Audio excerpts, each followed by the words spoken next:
Good afternoon, everybody. My name is Chris, and I am very proud today to present to you VIZ. VIZ is a powered helmet visor, and I'll come back to that in a little bit and explain it a bit more. So, the problem that we identified this weekend was manually adjusting helmet visors while on the move. And this is particularly a problem with urban riders and commuters in cities and towns across the world. So, why is this an issue? So, at the very least, it's an inconvenience, right? So you got to take your hand, you got to move, you got to adjust your visor, and it's an irritation that it's not great, okay? It's not a great user experience. And at the very worst, I suppose, it's a serious safety issue. So you're driving along, you lose 50% of your control, arguably more, over the bike when you have to take your hand off and move the visor, okay? It's very simple. And when that happens, of course, it's quite dangerous, and you could end up being this guy here. Not an ideal situation. So, for those that aren't aware, let me just explain a little bit about what happens when a motorbike stops. So, when you're moving at speed, it's fine. There's air coming in through the vents in the helmet visor, in the helmet itself, and everything's fine. You're doing great. When you slow down and come to a stop, that airflow stops, and that causes some issues. So, number one being humidity. So the user is clearly, obviously, breathing, and the hot air fills the space very, very quick, and it becomes warm and clammy and uncomfortable. Again, not a great user experience. And the second thing is condensation. This is a real issue that's been tackled over the decades of motorcycle development and with all sorts of different things. But the simplest thing to do to avoid this is just open your visor. So if the visor is closed, you're breathing and condensation quickly builds up and blocks your view. You can't see where you're going. And you end up being this guy again. Again, not ideal. So our solution that we came up with this weekend was a simple handlebar-mounted set of buttons that communicate with the helmet and adjust the visor angle as necessary. So the benefits that this gives us is the rider maintains full control over the bike at all times. They do not have to take their hands off the control surfaces at all. And it's generally a better experience. It's more comfortable over short hauls and longer distances.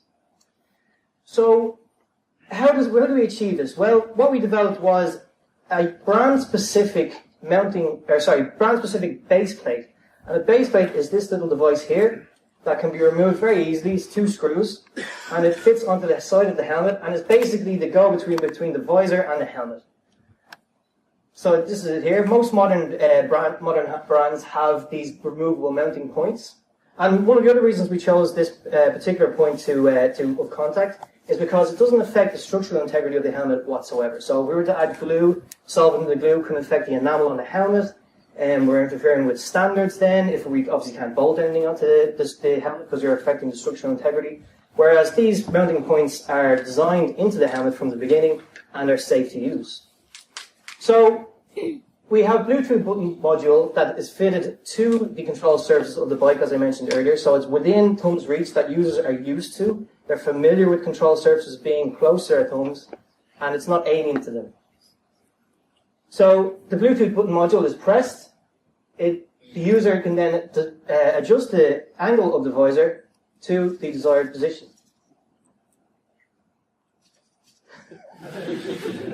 See?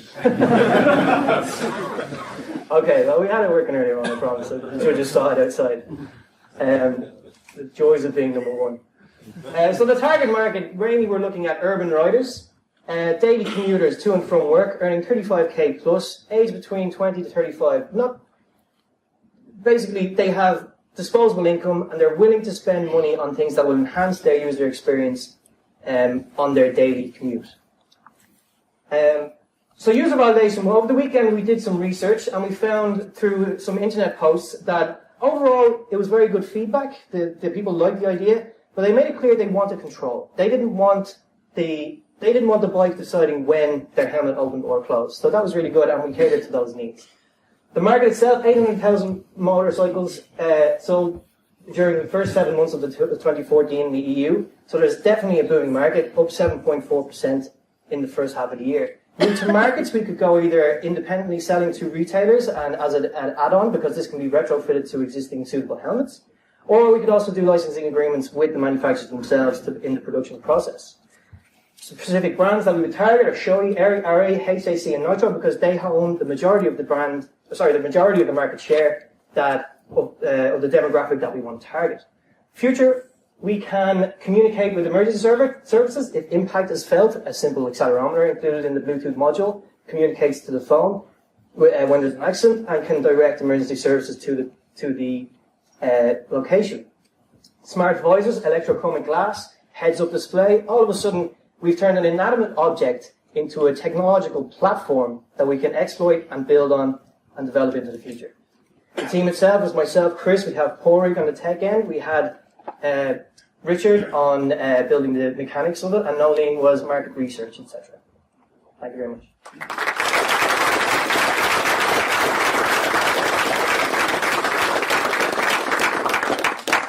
Cheers. Questions? Yeah, sorry. Are the brackets standardized across the various different helmet manufacturers? No, they're not. Each individual brand will have their own system for base plate mounting. And so one of the reasons we picked those brands there is because A, they hold the majority share of the target demographic that we would like to target, but also because they have those base plates that we can access and design for. Each individual brand would need to be designed for specifically. There wouldn't be a one-solution-fits-all approach. How would you power them? Power, yes, okay. So the Bluetooth, the buttons are a small coin cell that would last between a year or two. Whereas the Bluetooth receiving module on the helmet itself would ideally be lithium powered. One of the opportunities we identified for recharging the unit is most motorcyclists have a spot for their helmet. When they come in at night, they put their helmet in one spot. So it could very easily create a simple cradle that either plugged into a unit that was built into the helmet, or it could be wireless charging, like we see in a lot of smartphones nowadays. Or it could be a unit itself that is just, AA batteries that slips into a jacket pocket and by a cable then connects to the helmet.